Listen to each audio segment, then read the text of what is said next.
Throughout recorded history, mankind has dreamt of building the perfect society, an empire that might somehow satisfy the needs of every man.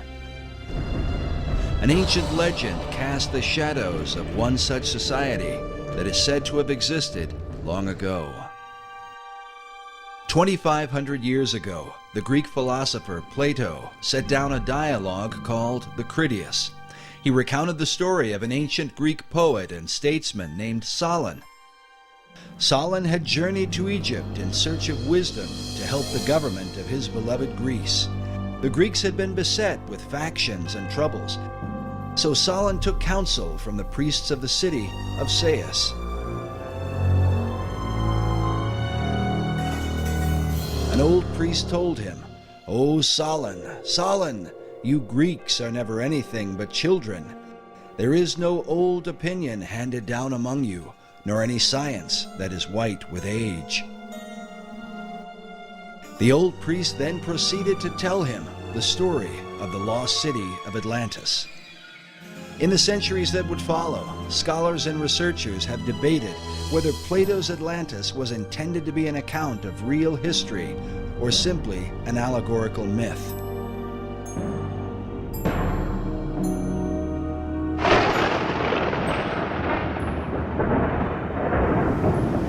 Some even suggest that Atlantis was really the antediluvian world, the wicked society destroyed by the wrath of God in the great flood of Noah. In the 20th century, Plato's account was further supported by Masonic philosopher Manly P. Hall. Hall claimed that Atlantis had once been a vast and mighty empire that extended to the whole world, a philosophic commonwealth of nations that one day was destined to be rebuilt. But who would rebuild it? And exactly who was Manly P. Hall? Manly P. Hall was probably the most highly esteemed occultist and Freemason of the 20th century.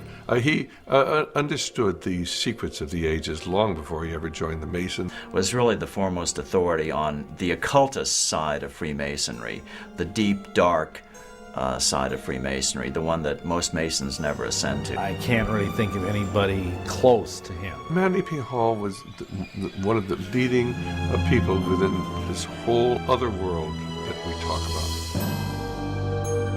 Hall authored over 200 books and is said to have given some 8,000 lectures on ancient philosophy. He is perhaps most remembered for his contribution to the mysterious Brotherhood of Masonry. Upon his death in 1990, the Scottish Rite Journal, a Masonic publication, noted that he was often called, quote, Masonry's greatest philosopher. Among his teachings was that contained in Masonry and all the secret orders was the ancient wisdom of lost Atlantis. Hall wrote that for more than 3,000 years, secret societies had been laboring to create a background of knowledge necessary to the establishment of an enlightened democracy among the nations of the world. According to Hall, these societies could be traced back to ancient Egypt and had for centuries known of a secret place hidden from the eyes of common men, a place that would one day be revealed.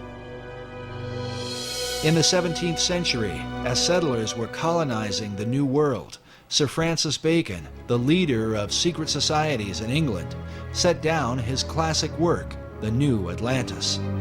While archaeologists and treasure hunters have searched the globe looking for the lost continent, 400 years ago, Bacon, like many of his contemporaries, believed that Atlantis was America itself. Well, Bacon, to me, was really fundamental in the American colonizational scheme and its connection to the new Atlantis concept. He was trying to lay a foundation for what could be accomplished in the New World. While the Atlantis of Plato was a mighty empire known for the philosophy of its kings, Bacon would write of a nation governed by scientific achievement, filled with marvels and wonders never before seen. Bacon was talking about this new nation, talking about submarines, talking about unimaginable weapons of war, talking about flying machines and tall buildings. How did he come into possession of this knowledge? Did Francis Bacon outline the course of the New World before its time? And if so, by what power was he inspired to do so? While there are no states or cities that bear his name, his mysterious influence has compelled some to call him the real and true founder of America. His founding of America was really through other people who were following his work, following the program he'd laid out. Bacon was the head of Freemasonry and Rosicrucianism. He had a huge influence through being the chief of the Rosicrucian fraternity at the time. He had a huge influence on the birth of modern Freemasonry. And many of those Rosicrucians actually went into Freemasonry at that time to lift it up to its new level. And Freemasonry has a major influence on the founding of America.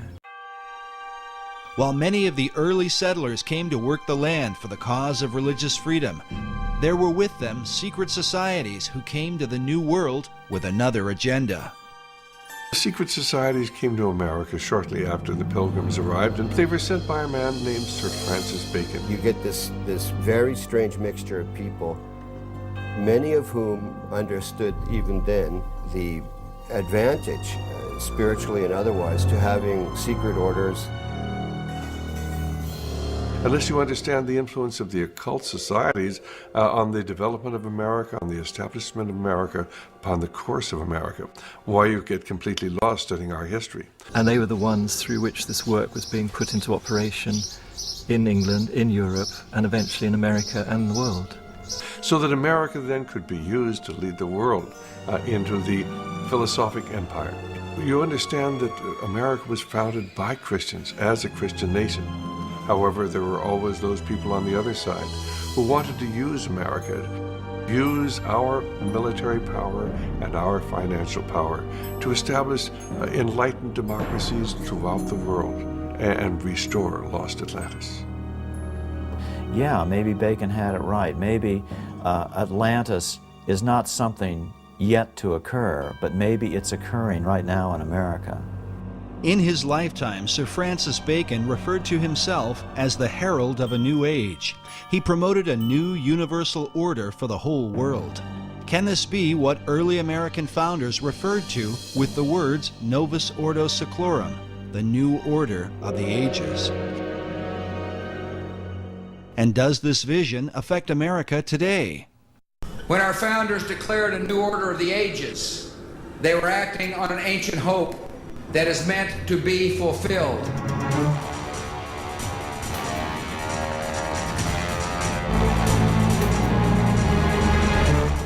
As America marches forward, spreading democracy throughout the globe, is she merely promoting freedom or fulfilling an ancient plan? Is she following a course planned for centuries by men who believe she is chosen for a secret destiny?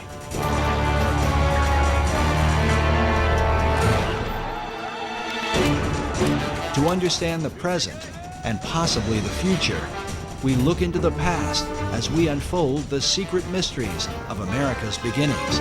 Can America be the new Atlantis?